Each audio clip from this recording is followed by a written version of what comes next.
rallye à Opsane, c'est la mise en situation obligatoire, si j'ose dire, de la préparation opérationnelle de notre personnel. Vous savez que notre chef d'état-major de l'armée de terre souhaite que nous soyons toujours prêts à répondre aux besoins des nouveaux conflits.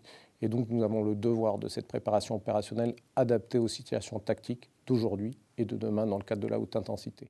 Donc là tu passes un doigt de ce côté, hop, pour vérifier, et un doigt de l'autre côté. On ne mettra pas le doigt au milieu parce que là tu as la plaie. Et si tu mets ton doigt sur la plaie... Après une formation de 7 semaines, on arrive au rallye de synthèse qui se déroule sur 2 journées avec plusieurs ateliers. Le premier atelier de ce matin, c'est l'atelier Fermette.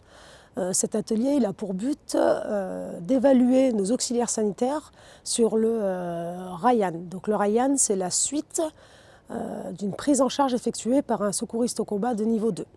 Donc bien entendu, on parle du coup des personnels qui sont en opération extérieure. C'est des gestes que nous pouvons effectuer qu'en opération extérieure.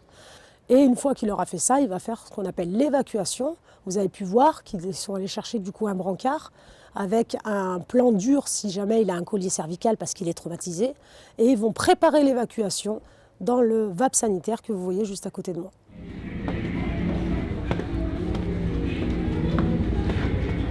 J'ai mis la feuille mais je la reprends pour le NIST. Ok, on va poser avant. Allez, pose bien dans les rails. Air libre par cognotomie. Sierra, bravo. On a 28 pour la... Ça s'est très bien passé. Bon, au début, un peu de stress. On nous met un peu dans le rouge pour que l'adrénaline monte bien. C'est efficace. On arrive, on traite le sujet directement et tout se passe très bien. Donc demain, on va commencer dans le VAD et on va faire la réévaluation. En fait, on va finir le RAYAN.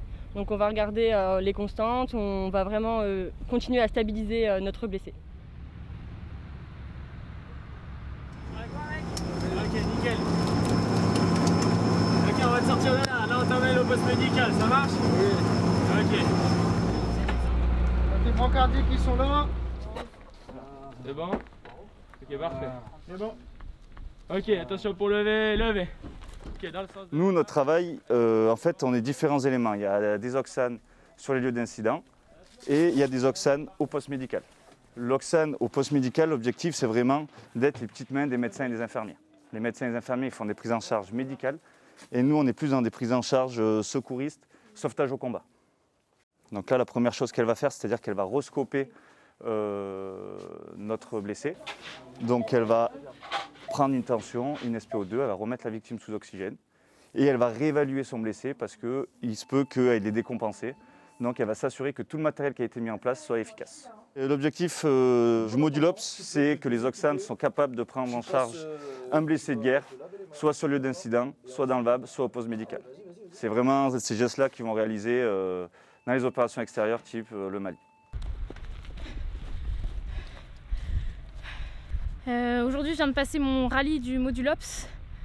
Du coup, je viens de réaliser un marche RAYAN sur un blessé. Là, aujourd'hui, moi, j'ai été évaluée sur un polycriblage. Donc, en fait, c'était une situation, donc un blessé qui avait été brûlé, donc au niveau du visage, des 2 bras et du thorax.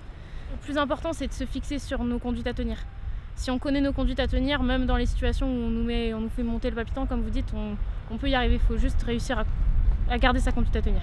J'aspire à partir en mission extérieure, déjà. Peut-être pourquoi pas sauver des vies un jour, j'espère.